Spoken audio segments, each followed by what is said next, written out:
Right. Hello, good morning, everybody. So today we will be speaking about TMS experiments, active and passive. Using active and passive electrodes. I will just show you some parts about technical aspects of using passive electrodes, and then we will have the live demonstration of using the active setup that we are currently developing. And it seems that we have a little Italy in the g.tec because our two collaborators also come from Italy, from the University Napoli II, from Federico II from Napoli, Antonio and Giovanni, who will be helping me in also in this live session. And also contributors to this work are Johannes and Patrick, who developed different modules, and I will be presenting you this talk. So moving forward, about the TMS. So we had already a couple of talks about the TMS. I won't go deep into it, but essentially with the inducing of a magnetic field, we are provoking certain electrical stimuli in the brain. And we are aiming for the certain areas in the brain. So we could study certain functions or a certain propagation or connectivity inside of the brain structures.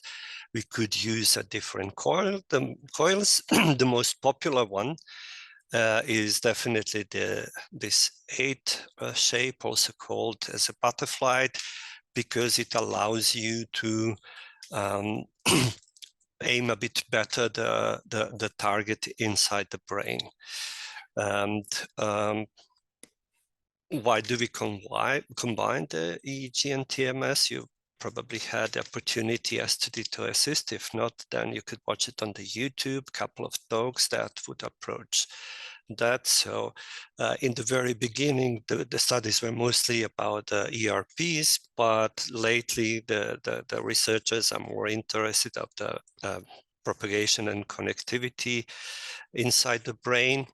You can also use it in the clinics to check out how is the therapy actually helping the patients. There are some interesting works from the with Alzheimer's patients. We had that before approach in our Italian masterclass, and you will be able to see several publications lately from that field. So the possibilities are enormous. So what about the EEG with the TMS? As you know, EEG is already by itself very, very weak signal, very susceptible to different artifacts from the ambient and the subject and movement and so on. So we are speaking of the values in the amplitude of the tenths of the microvolts. So it's very tiny. And to help it with the TMS, we have much more artifacts which come firstly and mostly from the TMS discharge pulse, which would produce 2 artifacts of the discharge itself, and then the decay of the baseline. And then we have some magnetical possible artifacts because this magnetic field is pretty strong. It can pull up the wires. We can see later on how do we deal with that.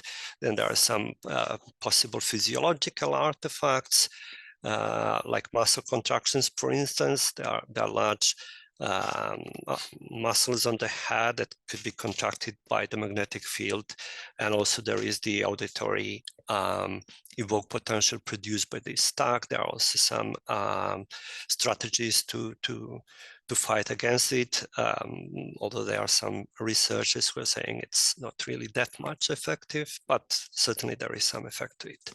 So if you look at the circuit between the brain, or over here, the body, and the electrode that is capturing the signal, there are two parts that I would like you to draw your attention to. There is the skin, and you know that the skin is variable from subject to subject, or patient to patient, and it can be represented in electrical terms with one capacitor. And if you look at that, you can imagine that will produce certain decay, and that is something that we can work on it by lowering impedance. And how do we lower the impedance? We will be scrubbing the skin and cleaning it from the impurities, and especially from the fat. And it's a similar in this layer between the gel and skin and electrode. How do we deal with this large discharge artifact? So if we just put the normal head box, normal input box, we will probably have the saturation in the inputs in various channels, especially those who are very proximal to the stimulation site. And hence we are using this TMS input box, which essentially has some resistors inside, which would prevent the saturation of the amplifier. And as you could see, we have managed to actually reduce this artifact. So you can see three traces. Just to give you the idea, the blue one is essentially the trigger. That is when the pulse happens. And there is some delay due to the internal processing, which is controlled, obviously. And we have the proximal and distal electrodes. So the distal electrodes is a green, the proximal is the orange one. On the x-axis, you have the amplitude of the signal. And as you can see, these are already the millivolts. So it's usually the proximal electrode would have a plus minus 200 millivolts very frequently. The distal ones can go to 1 millivolt plus minus. And as you can see over here, you can even count. So there is 1, 2, 3, 4, 5, 6, 7, 8, 9, 10 pulses. So we start from here: 1, 2, 3, 4, 5, 6, 7, 8, 9, 10, maybe 11 for the proximal electrodes.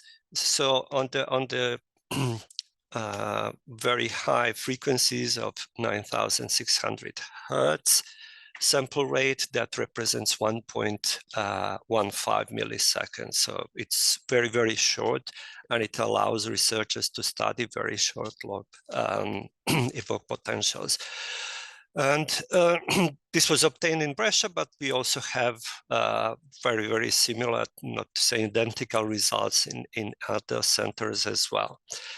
So if you look at the head, we have here different large muscles, and the more lateral you go, you will have potentially more artifacts from the muscles. So you can actually try with adjusting the angle, the intensity of the stimuli. So usually you can adjust the intensity of the stimuli in the TMS device. You can try to minimize those, and you can also obviously in the offline analysis clean it, but it's pretty tricky if they overlay with your target wave. And we can use a different TMS equipment. So all major brands have the sync out exit, which is usually the BNC connectors, but it can be also the DB26 connectors, the sub-D type, and other. So all major brands of the TMS devices like NextTeam, Adventure, MaxTeam, and Megan Moore can be connected to the TMS, to our EEG, to our system, and recode it quite easily. In terms of the hardware requirements, so we need a good amplifier, which would have the DC coupling, obviously, that would have the high sampling rate. So usually researchers use 5 to 10 kilohertz. Those are the most frequently used the sample rates. Sample rates below the 2 kilohertz makes essentially impossible to do the TMS. Then we also use this voltage peak limiter, so it's a, so to say, anti-saturation device. And then we use the passive electrodes, which we can then prepare the skin and have very low impedance, which on the other hand would actually made trace easily cleaned, well, easily, more or less easily cleaned, but it is possible to clean it and to obtain the recordings, as I have shown before, with a very short artifact. And what we are doing now, and what we will be showing you today, we are developing this system with active electrodes, with, which also have some limitations. So for the EEG TMS technique, we would most definitely recommend you the high amp, because it has a large number of the channels comparing to the USB, which also can be used, but with the high amp you can use either 64 or 128 channels. You have probably saw these days a lot about the high amp in different acquisitions and in different works, both invasive and non-invasive.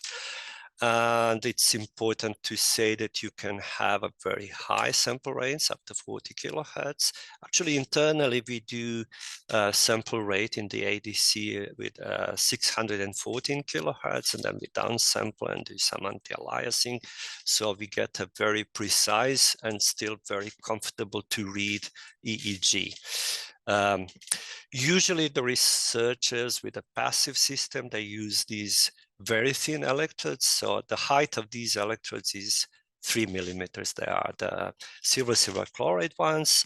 They are interrupted because if you have the repetitive TMS, then you could actually induce the current, a lot of it in it, and it might heat up and burn the patient or subject skin. So hence this interrupt. For instance, in our case, we will be using ladybird active electrodes, which have the small disc. So it's not the ring, it's a disc, which is also compatible with repetitive TMS. Then we can use different software. So we already saw the TMS Simulink model. The first day, which most interestingly have this TMS processing block, which is developed for the purpose, where we can set up different parameters. So because the blinking are producing very large ocular artifacts, we can define the EEG channels, so we would handle those.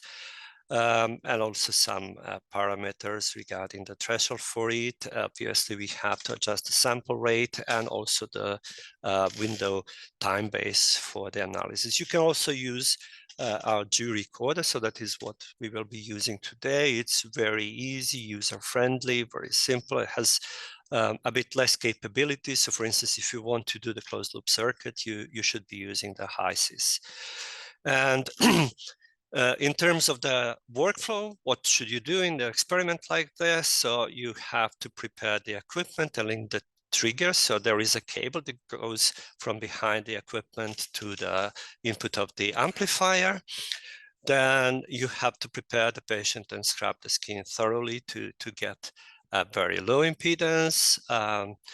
Then you have also to arrange these wires neatly so they would be away from the TMS. And we will also show you how we actually separate the EEG line from the TMS line, so there will be no cable crossing and no possible induction of the additional artifacts. So we definitely want to avoid those.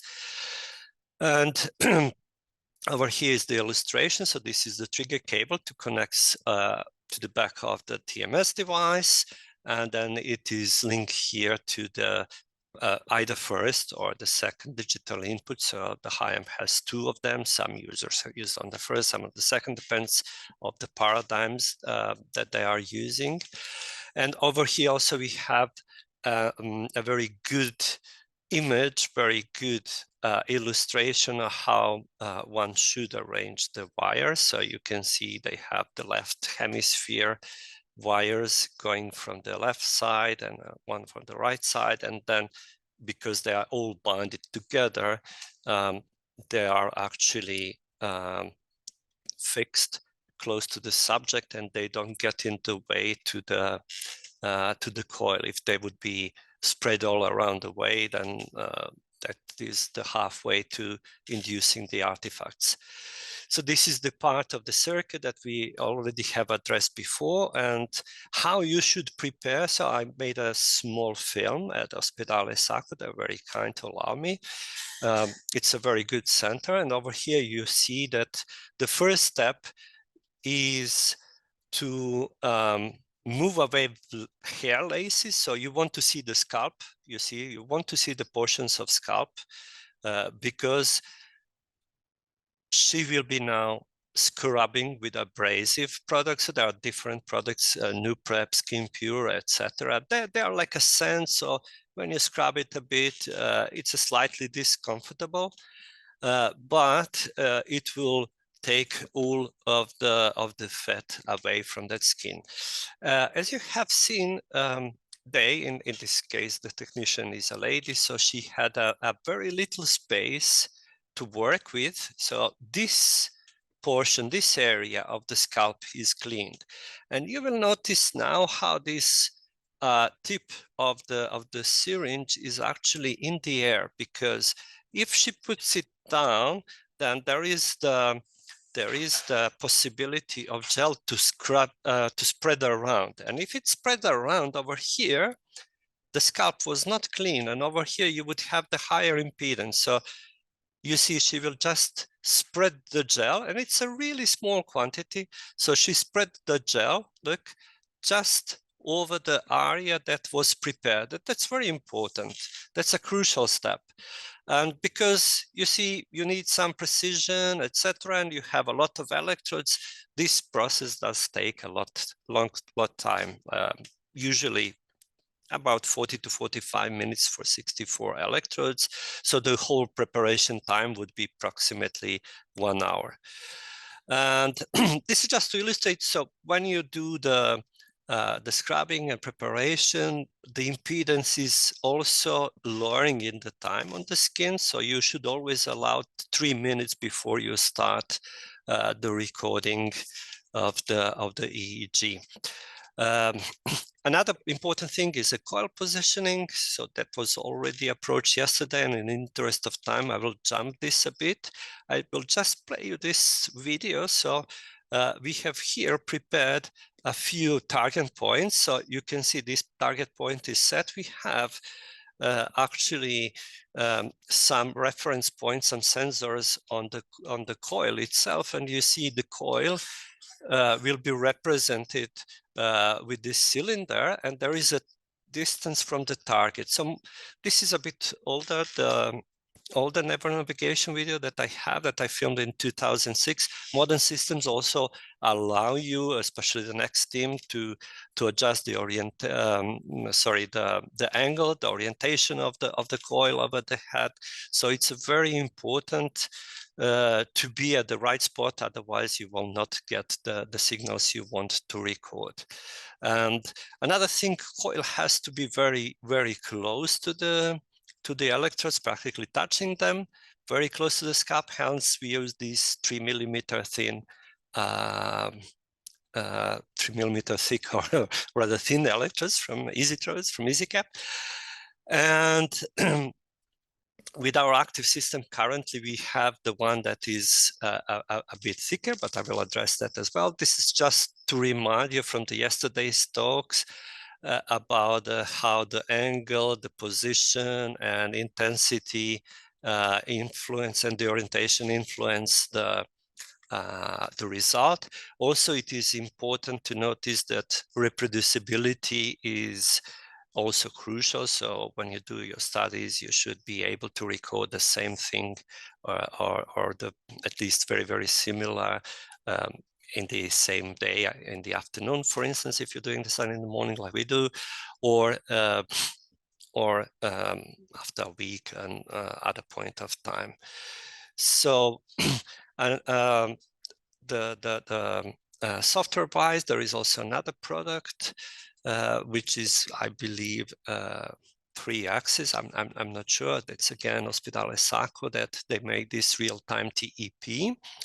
And it is compatible with various equipment, including the G.tec, and they allow you actually to see in the average mode your resulting waves, which are quite neat. And this is especially impressive because there are practically no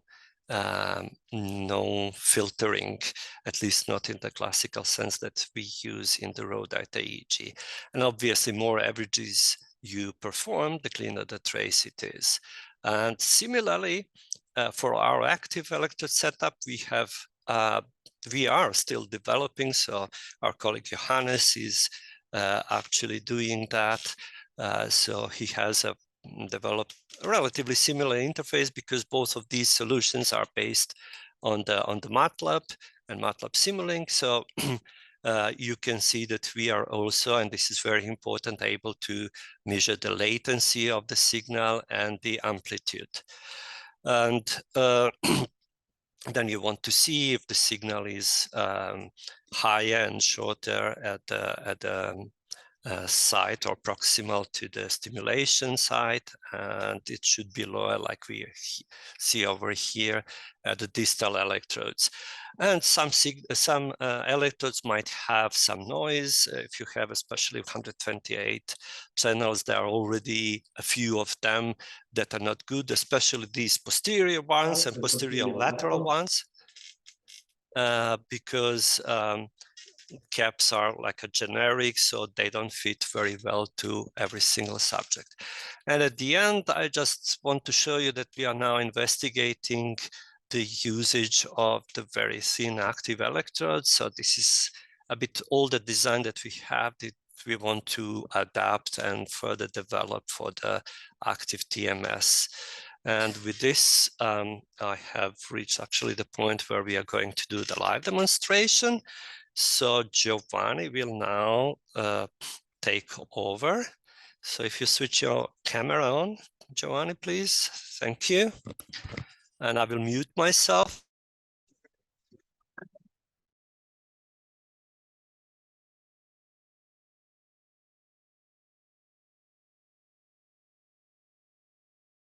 Can hear me from now. So we will be, we will be now preparing Antonia. Antonia is our subject. So maybe if we slide the camera a bit higher, exactly, a bit lower now. Very well. So it's important to see the head. As I said, we will be using these active electrodes. So maybe I will put them in the front. As you can see, they have this disc. We are preparing the video, so we will be publishing video. Visit our website in the future. Probably we will need a few weeks, but we have recorded from the very close range where you can see all the details that are important for this technique. So we slide the cap over. Antonio will help us to secure the cap in the front. Then we use this chin strap, which you can adjust and secure, strap the support. So he's showing me already, he is our usual subject. He's already showing that he feels comfortable with it. That's important. Then we are looking for the CZ electrode. CZ electrode should be over the vertex. So you are looking for the line in between the ears. So this is now the case. Another thing that you need to look is for it to be in the line. So if you look from the nose and you follow it from the tip to the nasia, and then follow the midline, it should be aligned. It shouldn't be going skewed to the left or to the right. You can use the measuring tape, but we don't have time for all those small details now. Anyhow, the experienced users are able to measure and apply the cap quite fast. So I would, especially if you are beginning, I would advise you to put the gel first at posterior electrodes, because we will be stimulating at the center over the C1, right, or less. So you can put some gel on posterior electrodes just to gain sensibility to how much pressure you have to put. So we will start now with ground electrodes. So I will be also moving those hair laces, because you want to have contact with some portion of skin.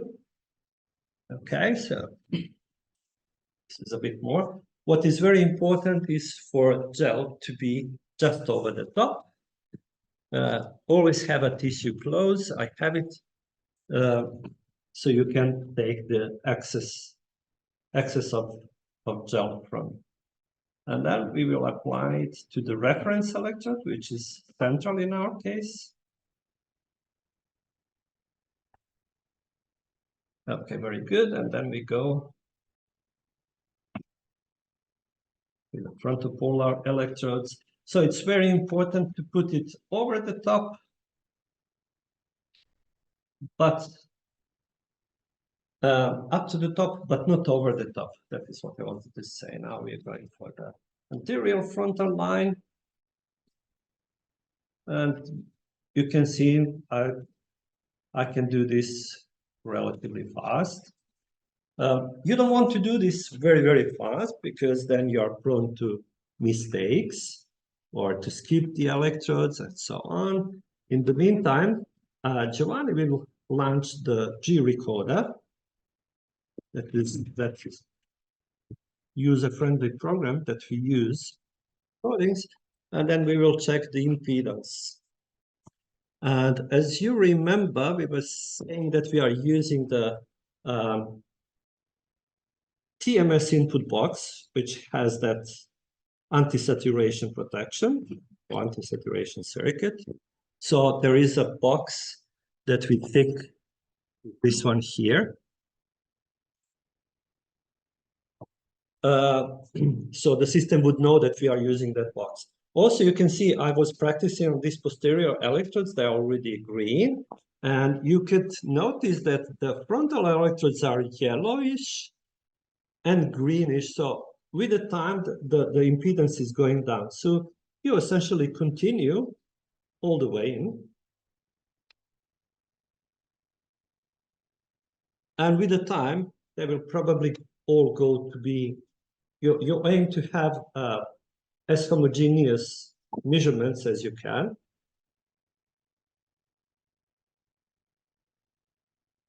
But it's not always the case. And in the end, if there are few electrodes, there usually are 3-4 electrodes at least that you need to retouch it, you can retouch them at the end. Otherwise, you will be losing a lot of time.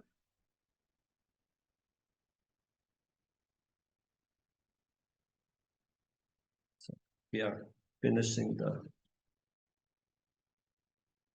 frontal ones. One is kindly helping me. So I will just continue with another syringe. The easiest is really if you have two operators for the TMS, one for the TMS and the other one for the EEG. Also in the preparation stage, it's important to be as fast as possible. So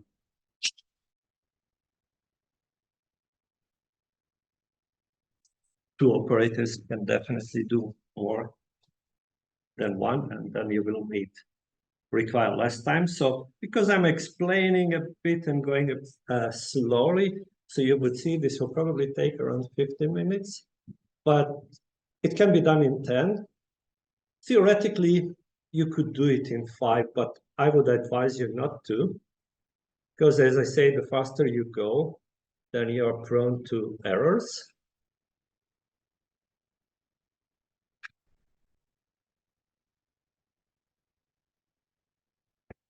So yeah, we can see here the gel popping up just at the edge of the top of the electrode.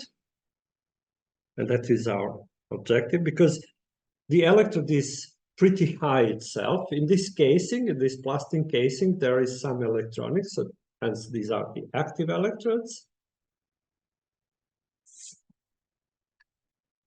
If this gel doesn't reach the electrode, as you can imagine, measuring air is measuring noise.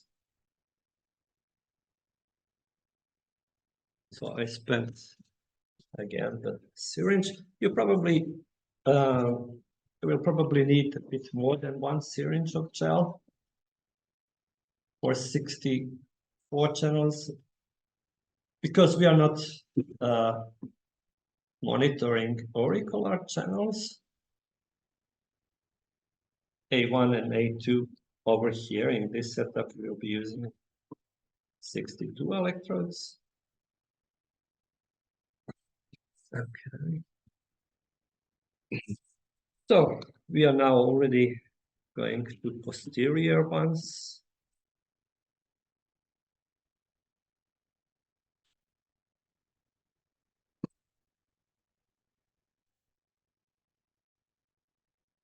And this would be the full speed, basically, that I'm doing now. Very important, you should not spread gel in between electrodes. If you spread the electrodes in between them, gel in between them, then you will be bridged, and that would actually give you the erroneous measurement. So how are we doing? 29. Some reason is good. Okay. Now we did already over the half.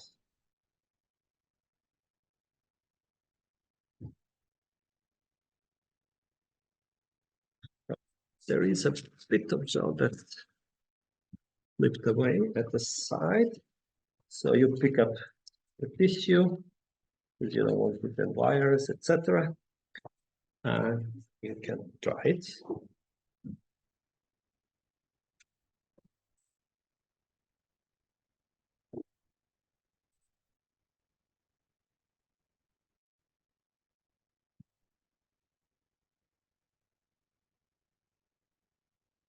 These electrodes at the side, so number 44 that I was doing now, they're slightly in the air. You can't see it from there. And when you press them, they are giving you the good results, but after you leave them, they go yellow, sometimes even black. It's just disconnected. This for some reason. Okay.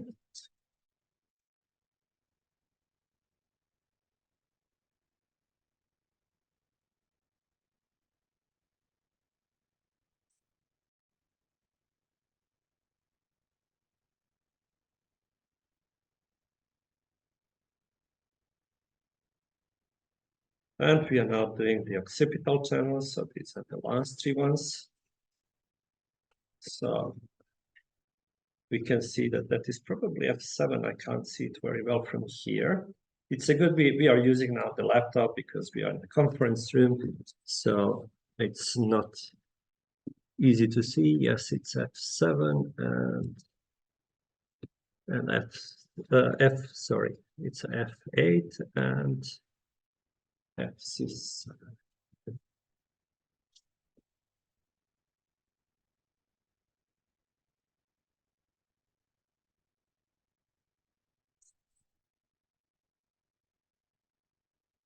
So what you do now, in this case, is you try to move those hair laces away.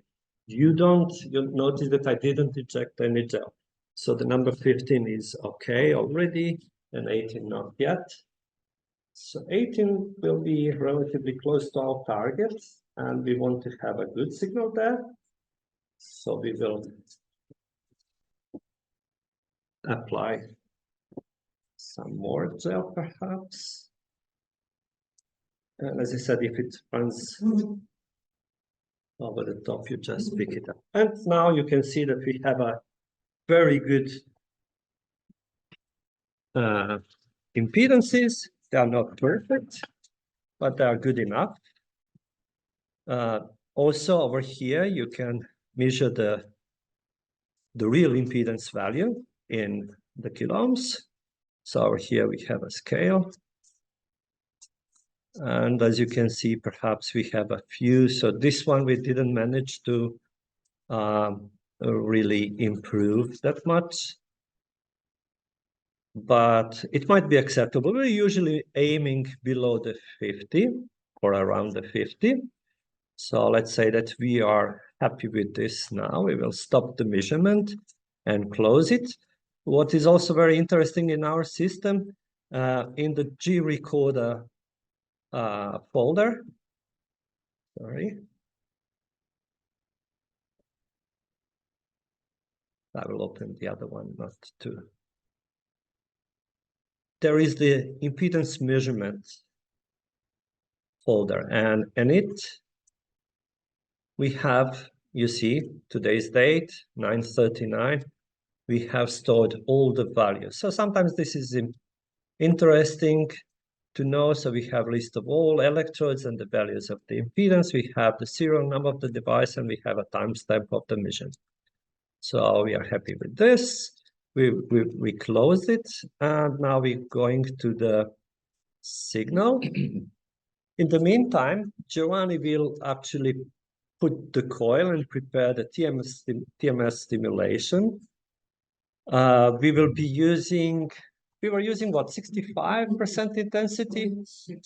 60, yeah, okay.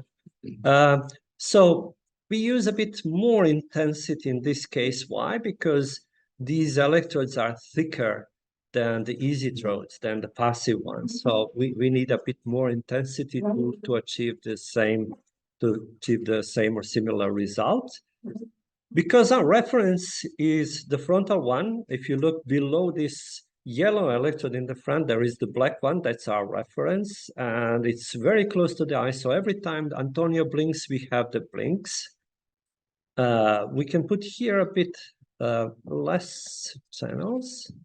So I will put 20 channels or maybe even 12.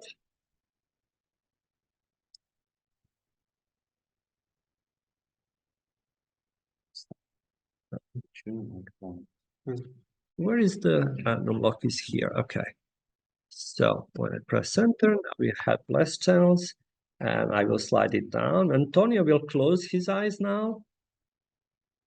And we have very nice alpha here, see?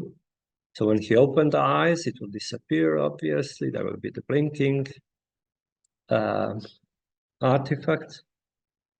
But we can say from the perspective of the impedance, which is not essential, but we should control it. As I said, if you have, especially if you have like a 1 or 2 detached electrodes, they can really ruin your experiment.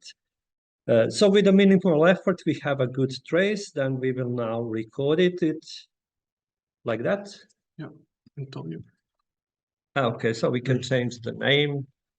Usually in the research and especially in the clinical environment, you will be using the ID of the subject somehow recognize it, but to de-identify it. So now we will pass to the recording. Now we need also to see the pulses. Okay, over here. Yeah, we need to see it. They see it maybe, or maybe not. Okay. So we will resize this window because we want to show you over here the part that indicates of number of the averages. So if you give a single pulse, we already have one. Are we ready? Yeah. So we will give 100 pulses, 100 stimuli, and essentially Giovanni will step onto the pedal. So hopefully I will manage to show you that. Is it visible? Not yet. No, yes. Okay, so Giovanni will step on the pedal. And yes, have fun. And then you will be hearing these clicks, consecutive ones.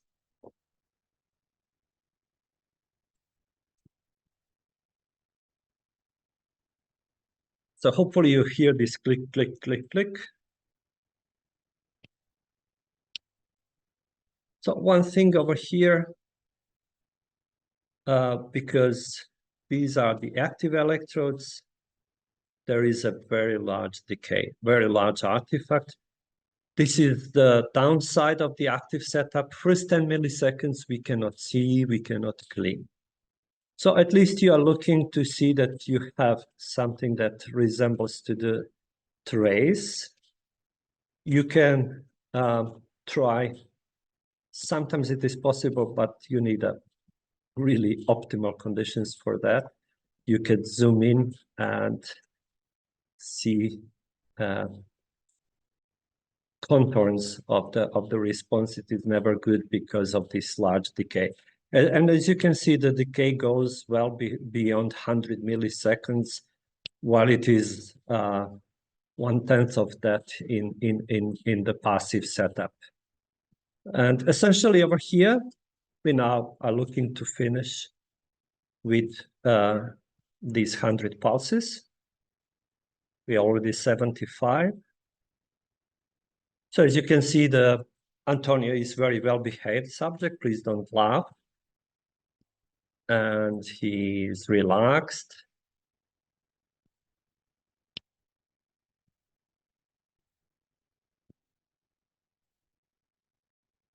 So you should, during the study, you should always observe the subject if they move. Sometimes they cough. So try to avoid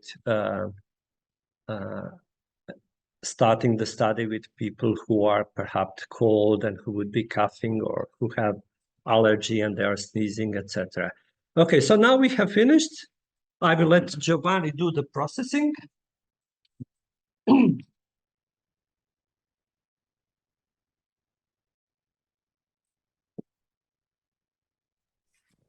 And while Giovanni is doing the processing, can you mute yourself, Giovanni, please? I will take over the share.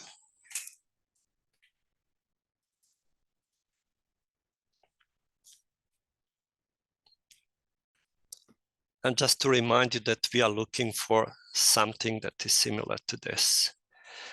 Now, we haven't managed to implement fully yet this to be the online analysis, but that is our aim. So hopefully in the next couple of months, we would be able to have this graphical user interface embedded in our Simulink model. And while we're doing the acquisition, we would be seeing these results slowly appearing. Are we going well, Giovanni? So this is a bit time consuming. It takes a couple of minutes to obtain the results.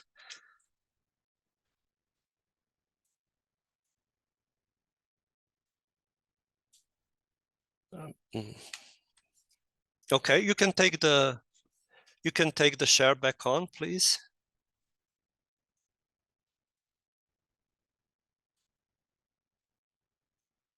So as you can see, Antonio is participating as well fully.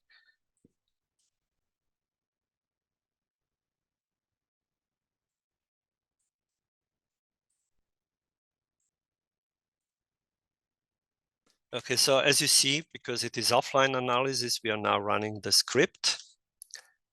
And it will take some time.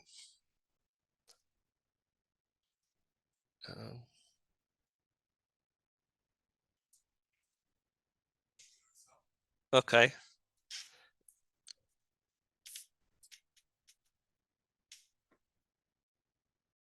In the meantime, because we are heading up to the end of our presentation, if you...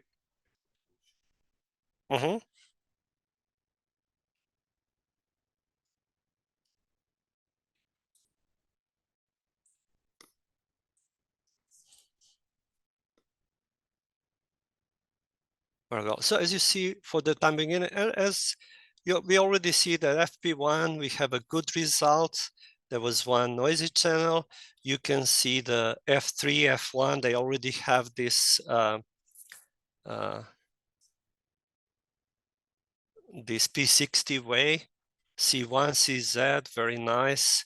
Also the contralateral side has it, and then the responses will be lower and lower as we're going back. So that's very nice. Giovanni, maybe, so this is going very well. Maybe you can show them the final result with the previous recording. So we have been doing this for some time now. We have over 20 recordings, most of them with Antonio, but I was also the subject. Matteo was the subject. He was presenting yesterday in the pangolin session. And Christoph was the subject as well. So we have pretty consistent results. As I said, the limitation is, or are rather, very short latencies. So if you want to look something below the 10 milliseconds, you should go and use the passive electrodes solution, passive electrode circuit. So yes, over here you see this. Yeah. So this we do a bit too manually. So we produced all these individual images, and then we made a script that would project them on the topographical view. But as I have shown, we are working on the solution that it will be doing that automatically inside the MATLAB, and then as final objective would be to implement it in the G recorder, which is, as I said, user-friendly solution, which is easy to follow. So with that, we would conclude the presentation for today, and I'm open for the questions. Yeah. So please let us know if there are any questions. Somebody is asking about the Python code for transfer learning EEG, EMG-based multi-imagery for stroke patients. I guess this is the wrong lecture for that. Yes. So one question is, what's the major advantage of using active electrodes compared to the passive ones for TMS? So the major advantage is this preparation time. As I said, to prepare the subject with passive electrodes, you need 1 hour, and then you do the recording in like 15 minutes. That would allow you to perform more recordings per day. Essentially, that is the main advantage of the technique. Another one is, what is the difference between the different TMS machines that are used for experiments? So I'm not the TMS expert, I must say. I wouldn't know the details. I can tell you that from the leg perspective, NextSteam looks the best. It has the best neural navigation system, which allows you to adjust not just the target, but also the orientation of the coil. Although I'm not sure how they achieve all those tiny things. They are using the infrared targets or cameras to make the neural navigation system works. For that, you also need the volumetric MRI, but a lot of systems have those. As I said, MagVenture is also a very good system. The NextSteam is a very good system. You can refer yourself also for some publications. I know, for instance, yesterday's presenter, Marta Bortoletta, had study done with the different TMS devices. So over here, we essentially deal with the technical aspects. I'm not a researcher. Sorry, I cannot give you more specific answer. Are there other techniques to fix the stimulation coil over the head to be more precise? So we were using this arm, and there are different arms. A lot of researchers also use themselves, or they secure it manually. If you do the stimulation with this rate, that's 1 minute. people who do this every day for years, they have enough proficiency experience to do that. I wouldn't venture myself for sure. Another one is, how long can you do these recordings, especially with repetitive TMS? Yes, repetitive TMS is a bit more problematic because you have to be very careful with the subject. Sometimes even without any other details, with any other factors, subject or patient can get dizzy or have headaches with repetitive stimulation. Then you have to use the electrodes. You have to be sure that they are not the ring. If it is the full ring, the electrode, it will actually heat up probably, and it might burn the patient or subject skin. So that's definitely one thing to have in mind. So why are people doing monophasic and biphasic TMS stimulation? Those are the TMS details I wouldn't be able to explain very well, so you should refer to the publications. I'm afraid I'm unable to answer intelligently to the question, sorry.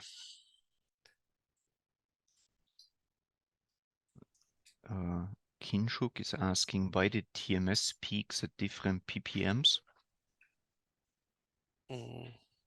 Different ppms? What is ppm? Peak-to-peak voltage, or?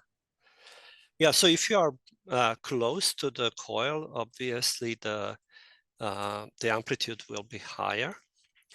Also, if you are studying the connectivity, etc., if you are eliciting the response in the circuits that are farther away, it is very logic to expect some delay in latency, for instance. Okay, thank you very much, Slobodan, Giovanni, for the nice presentation. Thank you. Looked very nice. And